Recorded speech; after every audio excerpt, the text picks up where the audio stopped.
One day, a Jewish man decides to join the monk of the Silent Order. These monks are the ones which are allowed only to speak 3 words every 10 years. So 10 years go by, and the Holy Father comes up to this now monk, Jewish man, and says, "Your 3 words are here." And the man says, "Bed's too hard." Another 10 years pass, and the Holy Father says, "Okay, here's your 3 allotted words. What are they? Food is awful." Decade more goes by. He's been there for 30 years. He gets 3 more words. Now's your time. What are they? "My room's cold." So the Holy Father says, since you've come here, all you've done is fetch, right? I know some of you have heard that before. I've heard it before, but that doesn't stop me from reusing it. I'm a rabbi. And it also sets the tone. It takes us into the conversation that I wanted to have. This is actually the second part of a 3-part conversation. It began last week. We spoke about parenting, helicopter parenting. You can listen to it online. Next week, we're talking about marriage, and you'll join us for that, either live or on the internet. But today, we're talking about relationships in general, and relationships specifically how they boil down to communication. Right? Unless you're a monk living in the Silent Order, I guess even if you are a monk living in the Silent Order, you're still in relationship. We still have to communicate. I know I've given this talk in a myriad of forms at different times, 20, 30, 50, 100 times, but I have to keep giving it because this is the issue that will bring us simcha, joy, or tsuris, sorrow, like nothing else. It doesn't matter what happens in the Middle East. It doesn't matter what happens in the economy. It doesn't matter if the Patriots continue to have a bad season. That isn't what determines our joy or happiness. I assure you it is not. What it always comes down to, at the end of the day, I know this, you know this, we live this and see this, is relationships. Relationships that are beautiful and wonderful and good always have at them, at their core, this idea of healthy communication. And so that's what we need to talk about, healthy communication. Because that's really what the book of Genesis, the entire book, is about. It is a case study in communication. Sometimes good communication, usually not so great. Like last week, we read about Adam and Eve. This is not a childish fairy tale. We have been telling these stories as pediatric Judaism for too long. This is a sophisticated text about what happens between a husband and a wife, next week's conversation, that fail to communicate.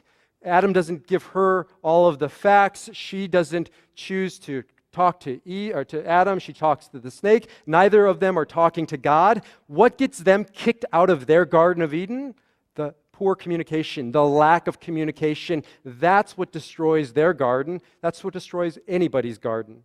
And this week, God continues to try and be in relationship with somebody who will communicate. After all, God is looking for the first candidates to be Jews.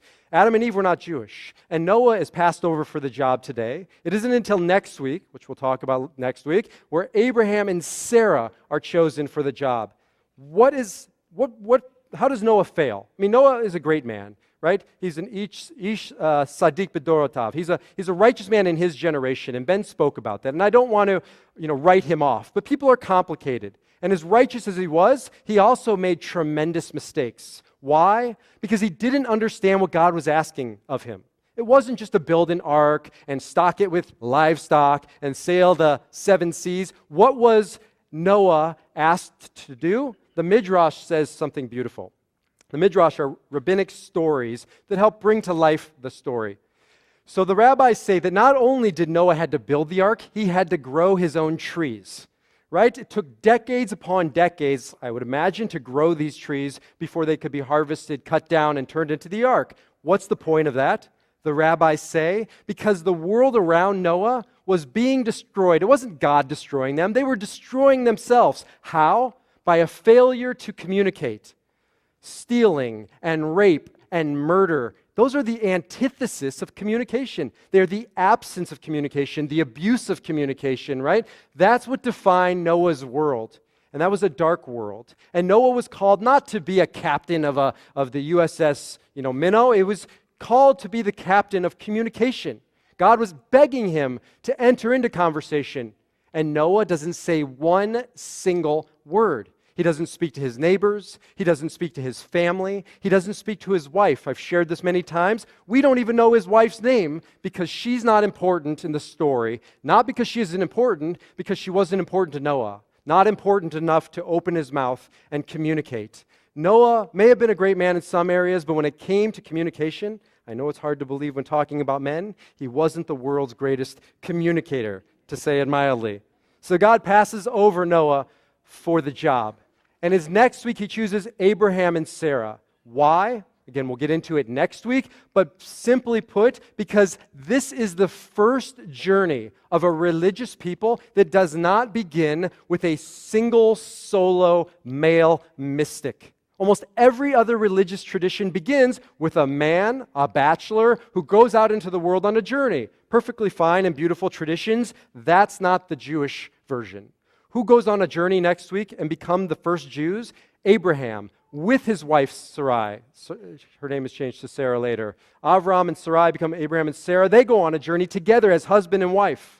And they take their nephew Lot, and they take the community that's with them, and they acquire a community along the way. This is a story about a people entering into a covenant with God.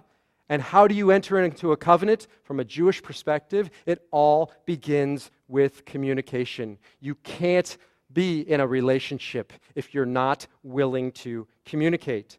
There are a myriad of ways of communicating. Perhaps, however, nothing is more devastating than today and Noah's silence.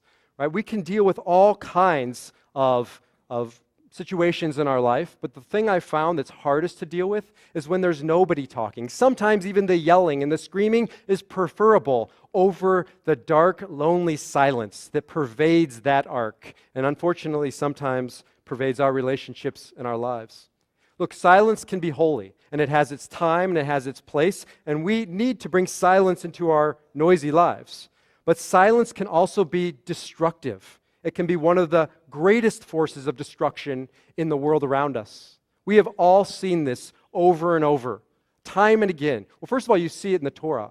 More relationships fall in the Torah over silence than over words that are hurtful. Look at Adam and Eve, look at Cain and Abel, look at Joseph and his brothers, look at Jacob and Esau, look at Isaac and Ishmael. These are all stories about brothers and parents falling out, no longer speaking to each other. It's the silence that terminates the relationship, not always just angry words.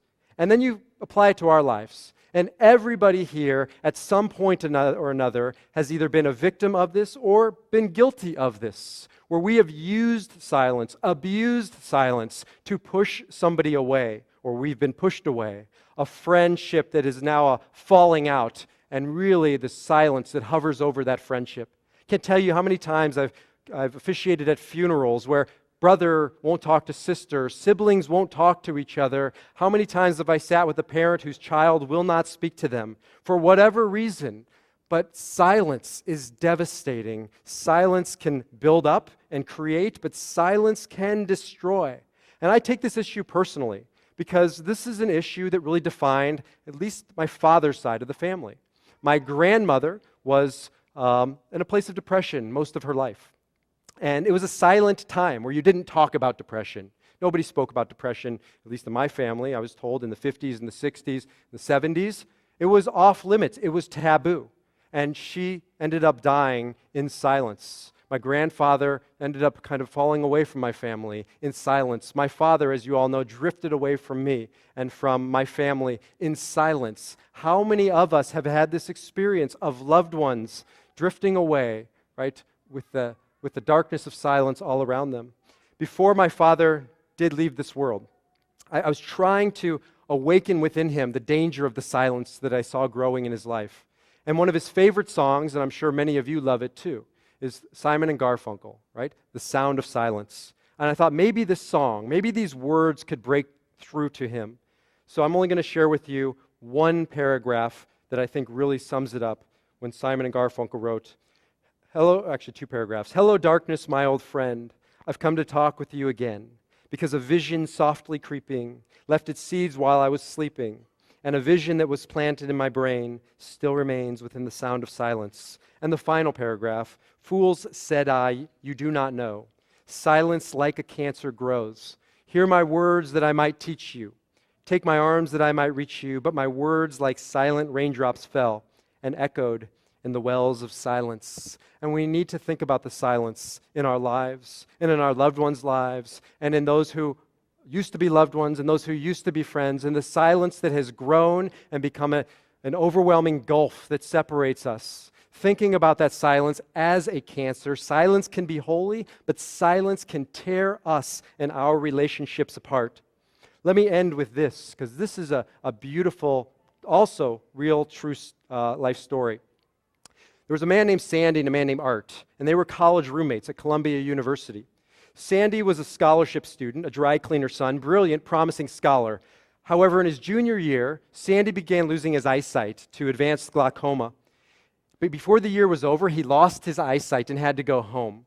And they told him he would have to find, some type of job where he wouldn't need a college degree, but he wanted a college degree. He went back to school with courage, and he got through it because of his courage, but also because of his friend, Art, and his other college roommates. Every night they would stay up with him, helping to read the words on the text in front of him. Every day they would walk him around the campus and take him around New York City. One day, Art wanted to kind of give him some tough love. And he took him out into the city, and he said, now you got to find your way home. And Sandy knew this time was coming, and he knew he had to find his way home if he was ever going to survive on his own.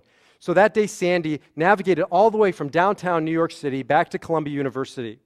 And as soon as he arrived through those gates, you've seen before at Columbia, his friend Art touched him on the shoulder and said, I never left you alone. I was always here walking right behind you, right? What happened? Sandy went on to become a great businessman, became an advisor to one of the presidents of the United States. Art, however, wanted to become a musician.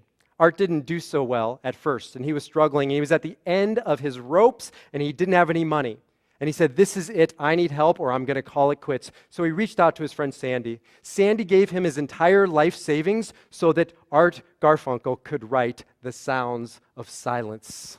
Right? That's why this story was born. This is a true story that Art Garfunkel tells about why he wrote these powerful words. Because over and over again in our lives, there is silence, and silence needs to be confronted and taken head on. We cannot allow the cancer of silence to grow in any of our relationships with our siblings and our parents and our cousins and our family and our friends. We must shatter the sounds of silence.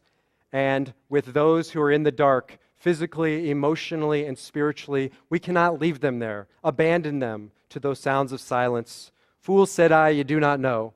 Silence like a cancer grows. Hear my words that I might teach you. Take my arms that I might reach you. We each must commit to going out into our relationships and the world and shattering the sounds of silence. Shabbat shalom.